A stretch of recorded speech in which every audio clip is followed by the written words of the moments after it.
in Miami on Wednesdays. Guys, it's Ted Hicks, Alina Meledina, and Scott Benson. Welcome back. How are you guys? Hello. Good. Doing great. Awesome. And doing great. We are excited to talk things all South Florida. Now, Alina, the hurricane is not on your side, right? It's on more on the West Coast, kind of deeper end. So we don't have to worry about you. No. Every time when the hurricane passes, people that don't live in Florida, they start writing, oh my God. First of all, people that care about you, and they're like, oh my God, how are you doing? Like, is everything okay? And it's like, yes, the hurricane is in a different part of the state. And then you all know that I have a vacation rental company, and people start writing like, we want to cancel. So first of all, if you ever think that you will cancel and get the money back for the reservation that is made on Airbnb, look at the cancellation policy. And also Airbnb now provides the travel insurance. So as most of other websites, and people have option to buy it. So I don't think it's fair for and I'm looking at it, as a host.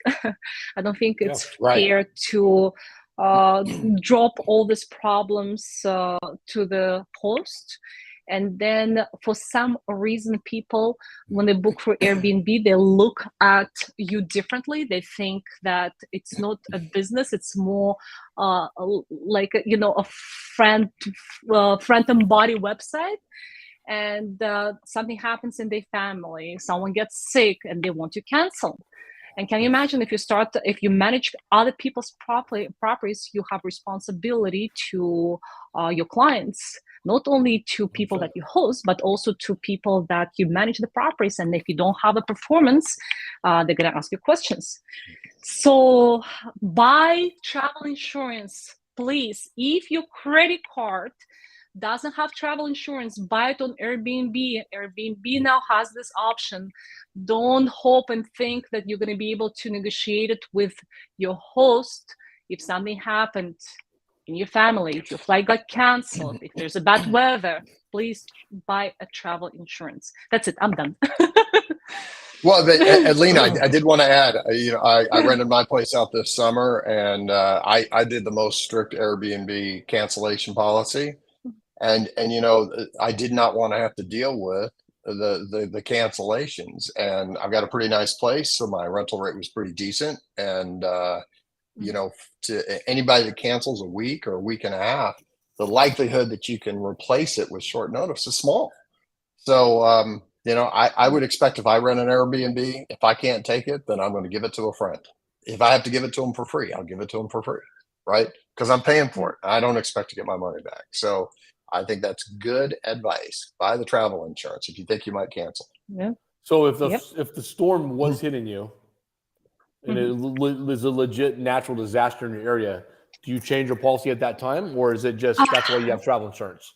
It's very tricky. I suggest to buy the travel insurance, because then you know what's happening. We don't know how the storm is going to hit most of the time till the very last moment. We don't know how it's going to go. It's going to go up or down. You remember the devastated storm from last year, Category 4, that hit very close from us. Until the last moment, we didn't know how it's going to go.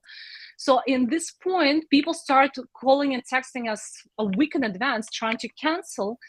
And I don't think it's, again, fair, because how many times we have storms coming during the hurricane season every 1, 2, 3 months.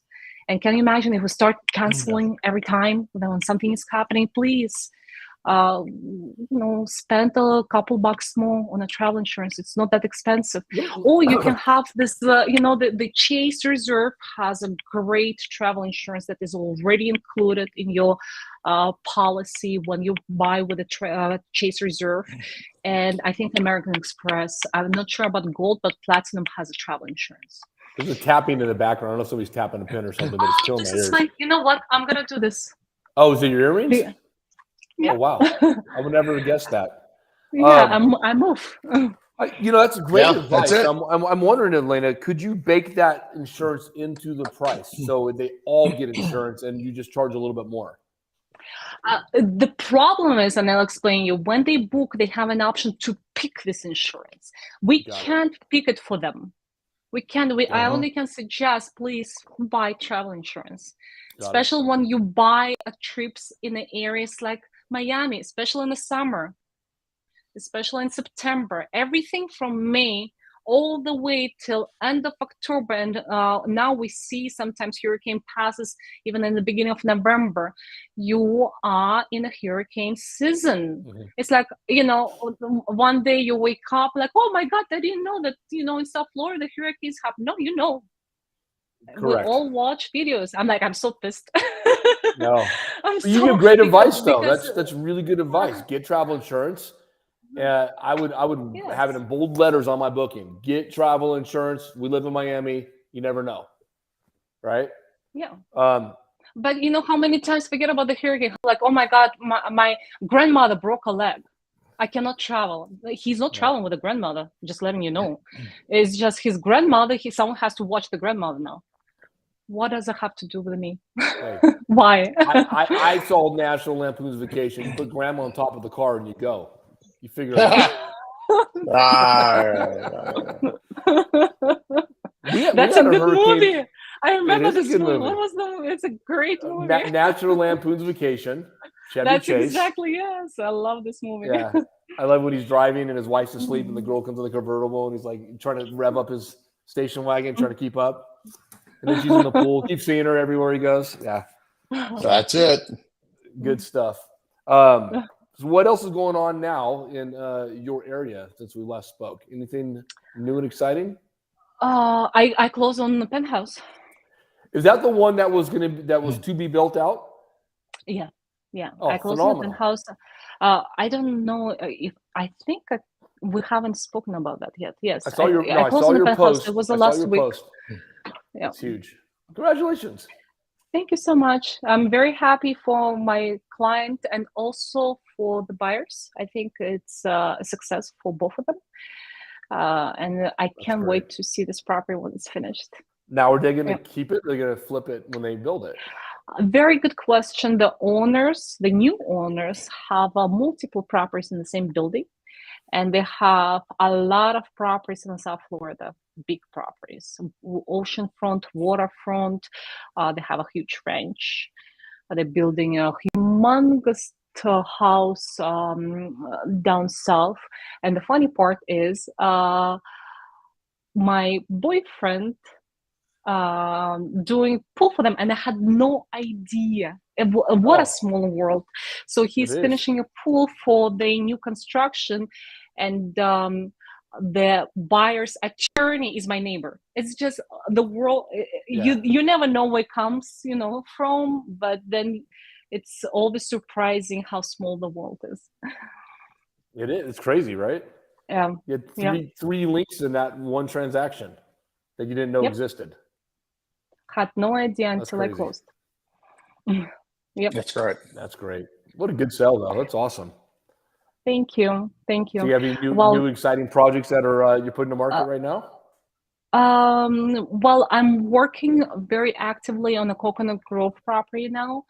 The beautiful, I know that we mentioned once this property before. The reason why I want to speak about this property is because it's also raw finish. And I love raw finish properties, especially in the buildings that are not new, because most of the time when you buy a property in a buildings from 80s, or in the case of Ocean 3 was built in 2004, you probably want to remodel it anyway, because the style changes, your taste might be different. Why not to buy with a discount a raw finish and have endless opportunity to finish however you want to, not to deal with the existing limits. So that's a very exciting product. It has 2 folios. It's a very unique product. It has 2 folios in one property, and you can divided and built 2 apartments. I don't know if I mentioned this property or not before. It's almost 7,000 square feet, 2-story. Walking distance from Coco Walk, and people that live in Miami, they know that Coco Walk is a very touristy, very exciting area with lots of restaurants, little bars, movie theater, a lot of offices, and it's right in the heart of Coconut Grove. The other option that you can do is to build it as a one huge, very unique property, an apartment that will be almost 7,000 square feet. It has a big patio. You almost feel like you live in a single family house, even though you are inside condominium, because the patio is humongous. But then I just recently found out the owner of this property is meeting with association and with the management to see the option to convert it to commercial, because initially that was a commercial real estate, and they are open to do that. So now the sky is the limit. You can do a lot of things as long as they approve your business. So the board has to approve your business. Is this the old nightclub on the bottom one? That's is that right. A different one? Yes. This is that one. Yes. Okay, yeah, you brought this up. Yeah. Got it. That's great. So that's something very exciting. When does that come to market? When you is that live on the market now, or is that? It is live on the market now. I'm restructuring it a little bit with the news about commercial opportunity, because once it's commercial, it values much higher. And it's more desirable. Again, if you come with the nightclub idea, probably the board is not gonna vote for it. And the residents probably not going to approve it. But if you come with a business that will be exciting for the building, let's say, for instance, a smoothie place, and people, go downstairs, they can buy a smoothie, healthy breakfast, and go do their stuff. And obviously, people from outside can do that too. So that might be something that neighbors going to like it. Residents going to like it. You actually made me want a smoothie right now, Alina. That's how good you are. Scott, tell me you don't want a smoothie after Alina. Oh, you come down, get a smoothie. I'm like, smoothies sound great. Come down, get a smoothie, go to News Cafe, get my coffee, then walk out on the beach. I'm there, man. I got to tell you, I think Alina could say, come down, get some tomato soup, and I would still buy it.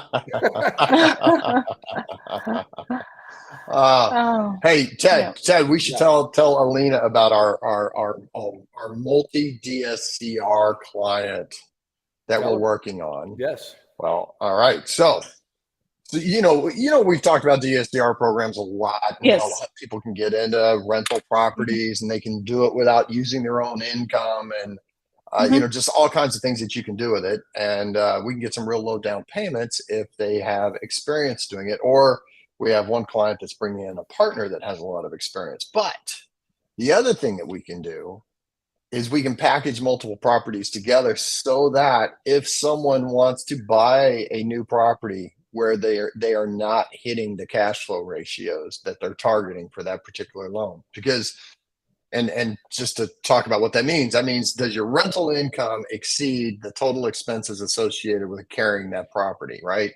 And different lenders have different ratios that they're looking for, which impact your interest rate. Well, we have lenders that will, so let's say you're buying a new property. So it's more difficult when you're buying a new property to hit those ratios with a low down payment, because you owe so much still on the property. Typically, after you've had it for a couple of years, the ratios are a no-brainer. So a lot of clients, they just absorb the loss themselves, and that's a negative ratio one. But if they already have multiple properties and they have a few of them that they've had for a couple of years, those ratios can support the purchase of a new one. Oh, wow. So it's almost like it's going after your income, right? So it's kind of like, imagine as if you're taking this income and reporting it, but that's not how it works, because you're not doing any of this on your own income. So if you have one property or multiple properties that are overperforming, and then you want to buy a new one, and then in a couple of years it's going to cash flow, that's your reason for buying it now. You can combine it with these old ones, put it all into one loan, and now you have a new DSCR ratio that allows you to hit the targets and get a low interest rate. So it's a program we're pretty excited about. I mean, we've talked about them before, and it's just, we've got somebody that we're working with now on a project like that. And I know you work with so many investors. Miami is such an incredible place to invest in, right? And I know that a lot of those people already have other rental properties. So it's a great way to get into a new property without showing income again. Let me ask you a question. Will other properties have a lien on them as well once you put them under?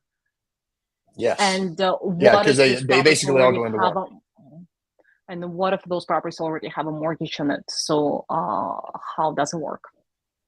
Yeah, you pay off the old mortgage and they all go on one big mortgage. So it's just like one big deal. So the disadvantage to it is that you're paying to close on a larger loan, but we've done them. There's a number of different reasons why people might want to do that, and it's just another way to get into a property without having it based on your income. So it can be good for the right person.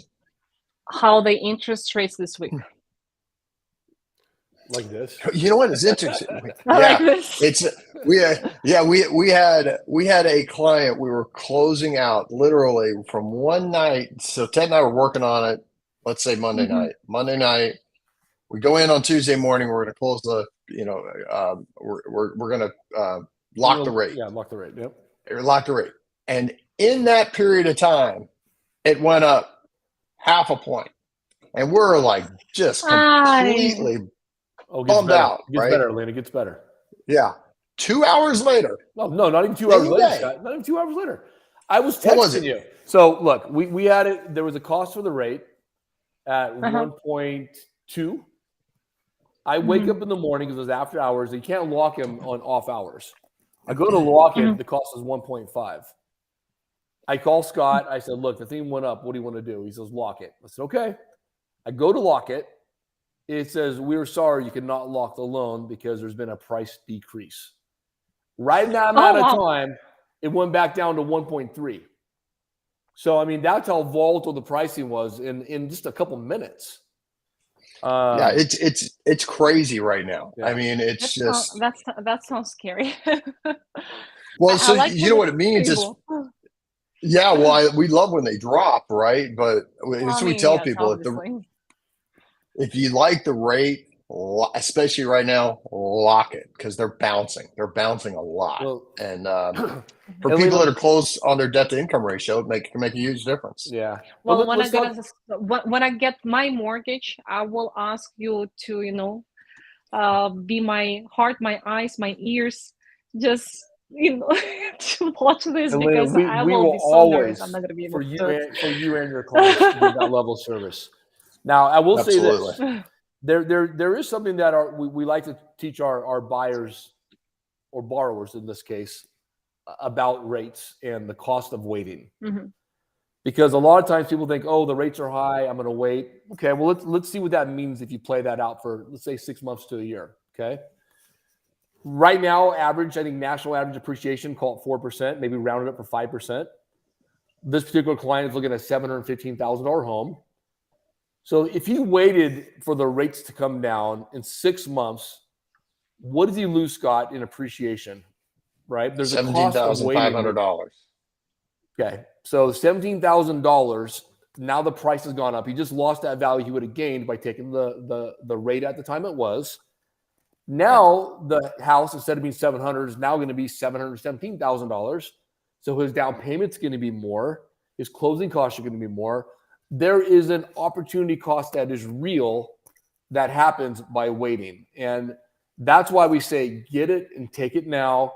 We can refinance you later because you're still going to lose that money. And I guarantee you the differential of what you're gaining in appreciation is going to be more than what you're saving in a drop in the 0.5% interest rate.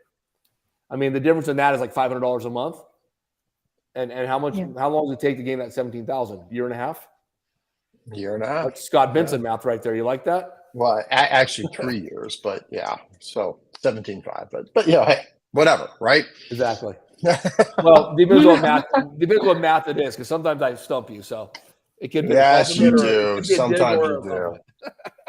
So, anyways, Elena, that's how we approach our borrowers on this. Look, the rates are high, yes, but this is what you lose. And by the way, Scott, you did a nice illustration on this a couple weeks ago. When interest rates are high, what happens to home values? They rise. They rise. They rise. Home prices rise the fastest when interest rates are higher. So now, Lena, we talked about this, right? Where we did the quadrants thing and we looked at all the Tell me dots. more about it, because I'm very curious to hear your opinion on this phenomenon. Okay, so if you think of 4 quadrants, so you have a line's like this. So you have a big X, right? And above the line is when rates are going up. Below the line is when rates fall. And then left to right, on the left side, you've got when home prices drop. And on the right side, you got when home prices go up. And you don't even need to picture it in your mind. But the quadrant where you have home prices most consistently going up is when rates are rising. So we plotted out. And by the way, every month for 22 years. And every month represented a dot. And where are the most dots? How come? Comparatively? How come? Well, there's a I guess it's a pretty basic reason why. Rates tend to go up when there's more inflationary pressure. And when inflation is up, home prices go up, right? That's right. So, and it's typically, it's very, very rare that that's not the case. So if you look at every month over the past, I think it was 22 years, there were only 5 months where interest rates went up and home prices went down. The vast majority of the reduction in home prices was when rates were dropping. Now, overall, there are more months where prices go up than prices go down, because in the long run, real estate always tends to go up, right? So you see that overall. But when we talk to people and they're concerned about buying a home because the rates are high, we also make them aware of the fact that there's a very good chance you're going to miss out on the biggest increases in home prices if you don't buy while the rates are high, and then refi the moment the rates drop. Take advantage of the inflation, and now think about it. When you refi, your LTV is going to be a small fraction of what it was if you don't pull money out. Yeah. Well, look at me. I'm helping to find a property for my parents right now. And with such a high interest rate, when people are asking me like, oh, I had a client from New York, spent a lot of time with him, and his financial advisor recommended him not to buy. And recommended him not to buy. Now listen to this interesting. I really want to meet this financial advisor. My client wanted to buy a property in a price range of like $800,000, and it will be a vacation rental property. They read the article that says that the population of Miami-Dade County, where I live and where the property is, decreased by 20,000 within past 5 months. So with people moving to Miami and moving out from Miami, and I'm looking at the article that he sent to me, and I almost wanted to say like, hey, this is not your clientele. This is not people that are going to be renting this apartment from you. This is people that cannot, unfortunately, afford living in Miami-Dade County anymore, and they're moving to another counties, or they're living South Florida, because the rent was $1,500 a month for the one-bedroom apartments. Now it's $25,000. And they cannot afford it. But that's not people that are going to be renting your $800,000 property. That's right. That's right. But sometimes you pick your battles. And I told him, yes, of course, come back to me when you think that it's about time to buy the property. But I saw it so many times. Then people are like, oh my God, this is now so expensive. I cannot afford it anymore. And right. I don't want to be like BITCH, say like I told you so, but I'm like, whatever. I'm buying a property for my parents right now. with such a high But on interest the rate inside, and with a dropping, yeah. but on the inside, Alina, you don't say it to them, but on the inside, aren't you thinking, "I told you so"? Because I usually am. I'm usually, I don't say it, but on the inside, if they were to look in my brain, it'd be a big "I told you so." Alina, So, what you need? I have something to confess. Just because it's the same topic.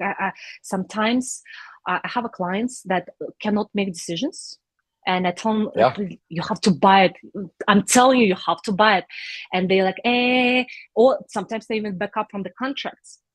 And a couple of days ago, I browsing through the properties that I'm searching for my new clients, and I find a property that I showed my clients 1.5 years ago for $1.5 million. They didn't buy it. They're like, we're not sure for investment. It listed for $3.2 million. You know what I did? Yeah. I need to come. Did you email them a copy? The email. I said, without any comments, I just emailed them the copy. And I think I wrote like freshly listed on MLS. Something like I love it. They will never buy it now, but it just for some reason it feels good. That's a feel good story. And by the way, Alina, I was going to say you need a TED because Scott won't say I told you so, but I'll go for Scott and say I told you so. So if you ever need me to go say I told you so to somebody, just call your boy Ted up. I'll take care of you, Alina. That's crazy. Well, hey, guys, team, we did another wonderful half hour today. It was great, as usual. I love talking to you guys. I love learning about what's going on in Miami. And I love seeing Ted's bald head. It's you great. Guys know this is her just staring at me. It's like, eat me, Ted, eat me. And I did take one bite the whole show. You guys proud of me? Guys, I did a lot of work in media, right, in the past, and we did a lot of things where we were capturing people live, and it was amazing the stuff that happened right up until the second before people went live. And so for our monstrously large audience, know that Ted was grabbing the very last bite of his sandwich and trying to get it down before we started the day. So now he gets to finish the rest. So this is good. You were a news person, right? So I imagine there was times when you were at the last second. I was a reporter. Finishing your tomato soup or your smoothie, right? Before you went live. Well, I have a lot of stories. I want to see. Do you have clips that we can watch? I know that I Want to Be an American is on your YouTube. I mean, it's going to be in Russian. I don't care. And you can.